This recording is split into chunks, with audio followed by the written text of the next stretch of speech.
இறை இயேசுவில் பிரியமான சகோதர சகோதரிகளே, நமது ஆண்டவர் இயேசு கிறிஸ்துவுடைய திருப்பெயரால் உங்களுக்கும் உங்கள் குடும்பத்தில் இருக்கிற அனைவருக்கும் அன்பும் சமாதானமும் மகிழ்ச்சியும் உண்டாவதாக. அன்புமிக்கவர்களே, ஜூன் மாதம் 20ஆம் தேதி தாயாம் திரு அவை அருளாளர் மார்கரெட் எப்னர் என்பவருடைய நினைவு நாளைத்தான் இன்னைக்கு நம்ம கொண்டாடுகிறோம். இந்த அருளாளர் மார்கரெட் எப்னர் என்பவர் ஜெர்மனி தேசத்தை சார்ந்த ஒரு அருளாளர். அன்புமிக்கவர்களே, புனித டொமினிக்கன் சபையில சேர்ந்து இவர் ஒரு துறவியாக வாழ்ந்தார்.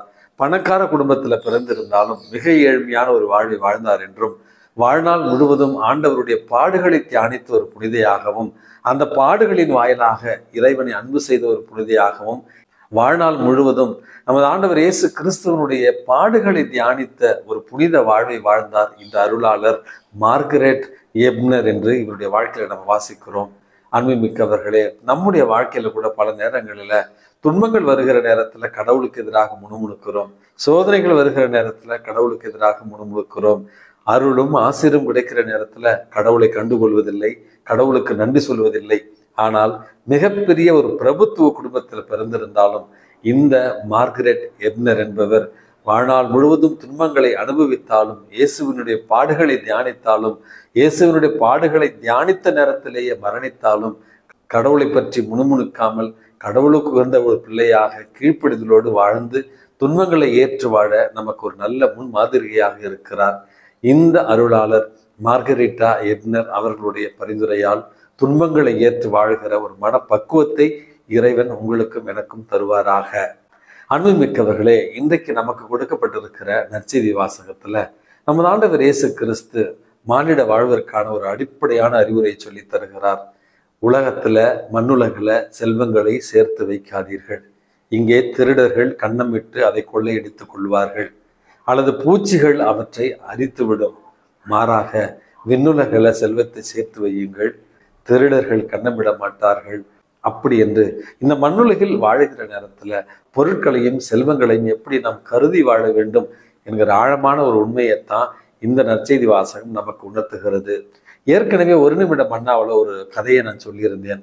ஒரு கிராமத்திற்கு ஒரு மிகப்பெரிய ஒரு துறவி செல்லுகிறார். அந்த துறவியை அந்த கிராமத்தில் இருந்த ஒரு மிகப்பெரிய ஒரு பணக்காரன் வரவேற்று அதற்கான அறுசுவை உணவுகளை எல்லாம் கொடுத்து விட்டு அந்த துறவி இடத்துல, இந்த கிராமத்துல மிகப்பெரிய பணக்காரன் நான் தான், அதனால உங்களுக்கு என்ன வேணாலும் கேளுங்க, அதை நான் உடனடியாக உங்களுக்கு தருகிறேன் அப்படி என்று சொன்னானா.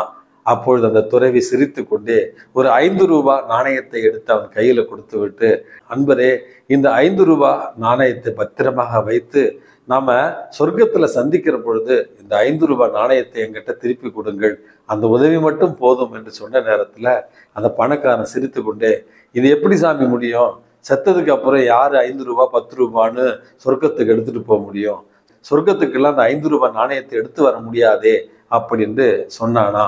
அதற்குத்தான் அந்த துறவி சொன்னாரா, இந்த 5 ரூபாய் நாணயத்தை கூட உன்னால சொர்க்கத்துக்கு கொண்டு வர முடியலன்னா நீ இவ்வளவு செல்வம் வச்சிருந்து என்ன பயன் அப்படின்னு கேட்டாராம்.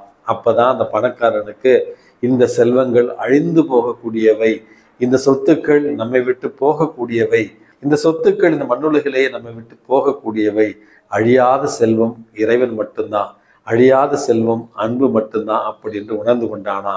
ஆகவே அன்புமிக்கவர்களே, இந்த மண்ணுலக வாழ்க்கையில செல்வம் சேர்க்க வேண்டாம், பொருள் சேர்க்க வேண்டாம் அப்படின்னு நான் சொல்லவில்லை. மாறாக அவைகள் நம்மிடத்துல இருந்தாலும் அவற்றிற்கு முக்கியத்துவம் கொடுக்காமல், அவற்றையே பற்றி கொண்டு இருக்காமல், இறைவனை பற்றி கொண்டு இறைவன் மீது நம்பிக்கை வைத்து விண்ணுலக வாழ்விற்காக ஒவ்வொரு நாளும் உழைத்திட உங்களையும் என்னையும் இறைவன் தூண்டுவாராக. எல்லாம் வல்ல இறைவன் தந்தை, மகன், தூய ஆவி உங்களையும் உங்கள் குடும்பத்தில் இருக்கிற அனைவரையும் நிறைவாக ஆசீர்வதித்து பாதுகாத்து வழி நடத்துவாராக. ஆமென்.